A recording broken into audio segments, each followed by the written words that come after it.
you hookers don't think this is over with. I sure as heck wanted this to be over with because I was already working on another video.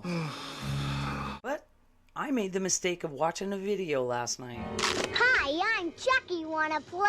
First and foremost, thank you to everyone who listened to my last video, subscribed, shared, commented. Y'all have no idea how much I appreciate you. So in a minute here, I'd like to break down a video that was published by Chuck, also known as Mesus, also known as Charles. And I admit, I did a little ribbing in the last video. You mean busting my chops here? I can't help myself. I grew up with brothers and cousins, and if I didn't learn the art of the whip back, Oh my God! I probably would have wound up in a mental institution, which I may not be far from there now, but I digress. I was going to leave it be until I saw this video that Chuck posted. I watched it more than once, and I have to say, Chuck, you just made yourself Exhibit A. You yourself don't know that, because you're as far from yourself as a hawk from the moon. Because quite a few of the things that you said and the interpretations of some of the scriptures you quoted was alarming for me. So I'm going to break it down and provide some resources that folks can research on their own. Can I guarantee I'll be able to holster my inner smartass the whole time?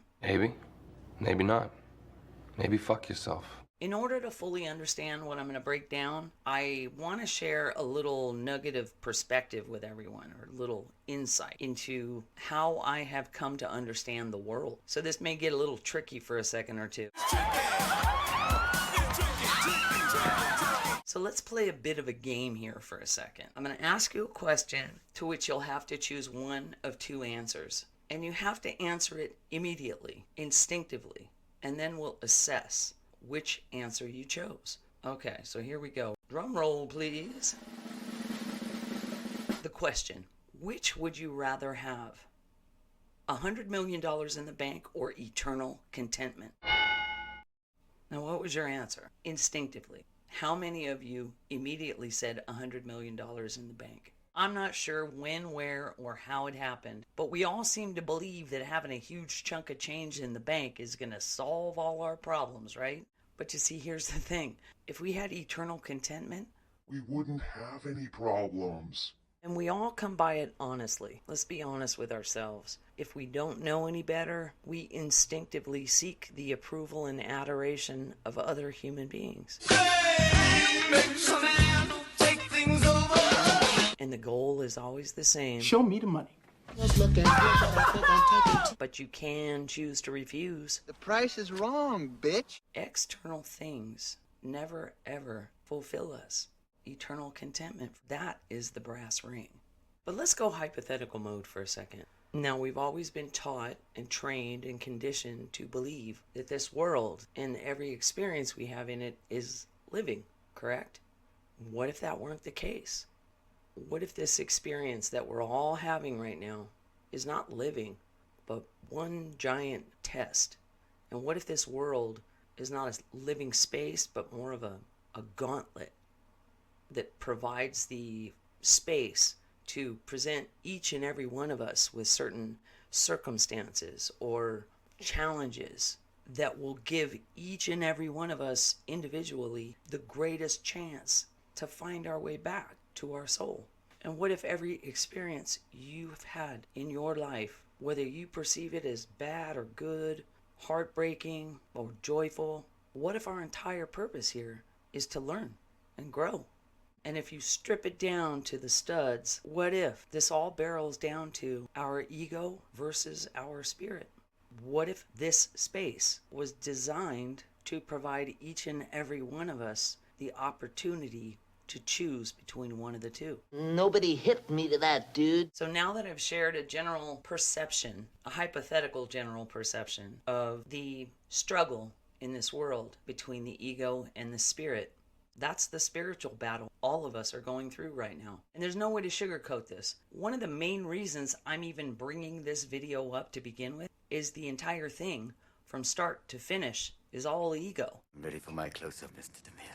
It's all about Chuck and what his name was. You wanna be where everybody knows your name. Now, if an individual wants to be egotistical, whatever, fine. Go on your merry way, and it's all fine and good.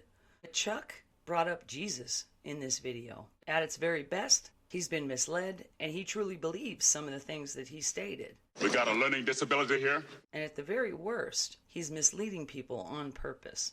And so with that being said, we're going to move on to breaking down Chuck's video. Now, I seriously doubt Chuck saw my last video. I seriously doubt he's going to see this video. But I am going to use his video as a learning tool. I can already tell this is going to wind up being 2 parts, I believe. I gave a lot of forethought into how I wanted to approach this. And I want to be as delicate and respectful as possible. Now, I was originally going to start at the very beginning and kind of break everything down from there. But I'm going to start at the end because it was the ending that I had to listen to at least 24 times to fully grasp exactly what it is that Chuck was saying. Let's talk about the saint of all saints, right? Saint Peter, right? We can all agree he's a saint. That's the dude that literally hacked a dude's ear off right in front of Jesus. Standing right next to Jesus, he took his sword out and swung and cut a dude's ear off. And I promise you, he ain't some like marksman. It was like a professional ear cutter. Homie was trying to cut dude's head off in front of Christ. And y'all want to talk about, oh, your music's violent, because I say, I will defend myself. I don't make like drive-by music, drill music. No, I say, bro, if you FAFO, if you want it, if you test me, if you come at me, yes. Oh, well, Jesus said turn the other cheek. Jesus also said sell everything you own and buy a sword. Quit cherry picking scripture. Read the whole thing like I've done, I don't know, about 15 times now. Now I'm going to share with you how I interpreted this, and I will stand corrected. I could be wrong. However, I would need Chuck to explain it to me in detail. I don't do platitudes or generalities.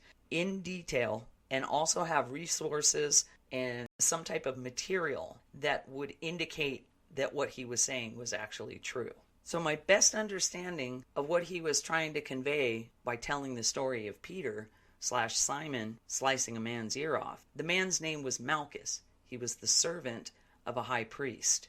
That is true. That did happen. However, what caught my attention was, number one, he used that story and the violent act of slicing the man's ear off to justify the lyrics in his music. Am I understanding that correctly? He also went on to say that Jesus instructed everyone to sell everything they have to buy a sword.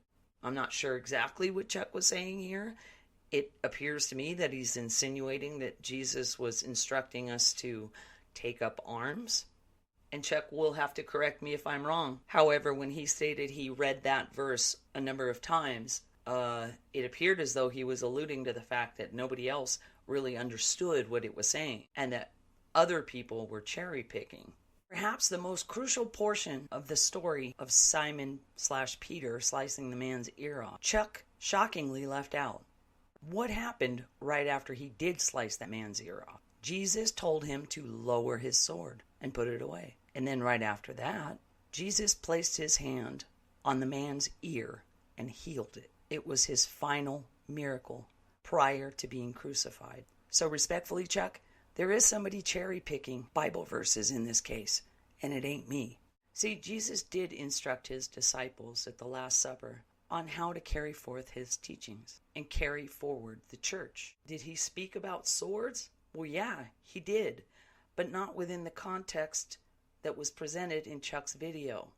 And the fact that Simon / Peter drew his sword and sliced the man's ear off indicated that Peter / Simon didn't understand what Jesus was saying in his instructions. The church is not an institution, y'all. The church is inside of us. I know that sounds cliche. It's because we were never truly taught what it meant. And that's another thing that I'll probably get into in the next video, was Chuck referred to people having to go to church to find Jesus. That's not true. Because I tell you what, I know of people who spent every Sunday in church, have read the Bible from back to front and front to back, have memorized every line of it, and have never spent one moment of their life with Jesus. And there are other people who have never opened a Bible, have never owned a Bible, opened a Bible, or read one verse, or stepped foot in a church, and they have more Jesus in them right now. So riddle me that. Ugh. I knew that was going to happen. I'm going to stop myself right there and put the rest of the breakdown in the next video. Just trust me, once I get going, sometimes I can't stop. Before long, y'all would be bored to tears. or even worse. Honor, party of 50. But if I may, I'd like to summarize the overall message that I'd like to express to everybody who listens to this video. And that is the true quote-unquote church of Jesus, the Christ, is not outside of yourself. It's not out there, it's inside, guys. And every single one of us, if we take an honest look at ourselves and we honestly look within our own heart, we will be able to find and connect to Jesus. And I'm going to also say this, because the Most High, JC, they know my heart. I'm going to say this to Chuck. I am using his video as an example of what external seeking and arrogance, respectfully, that was a very arrogant video, arrogance and ego can do to you. See, there's a difference between confidence. Confidence has humility, and any humble expression of confidence comes from the spirit, not the ego. Now, that's not to say that Chuck can't develop the skills required to shift from an egocentric, arrogant, and conceited standpoint to a spiritual, confident, humble standpoint. I'll be the first in line to give the guy a hug and embrace him. That's no fooling. You can ask anybody in my personal life, and you can ask El Padre himself. Now, we can choose to rely on sources outside of ourselves to tell us the truth. But as I've shared many, many times at this stage of the game, everything we need, we already have, guys. You've always had the power to go back to Kansas. I have. Then why didn't you tell her before? Because she wouldn't have believed me. She had to learn it for herself. It's a matter of finding it within ourselves. Because when all is said and done, every single soulful human being in this world will have to be able to account for every action and inaction during their lifetime. And the last thing you want to do, especially right now, is spend your life and your energy and time waiting for someone else to tell you how it is or what's going on. Because I don't really think any soulful human being wants to waste what time they have. And then when the window is closed and the door is shut, you knock on El Padre's door and he says, "Who are you? I know you not." Guess I'll be on my way then. All the old tricks of the trade won't do a darn thing. I've sinned against you! Be on the lookout for the next part of this breakdown, guys. I'm hardly done. Storm is gonna come.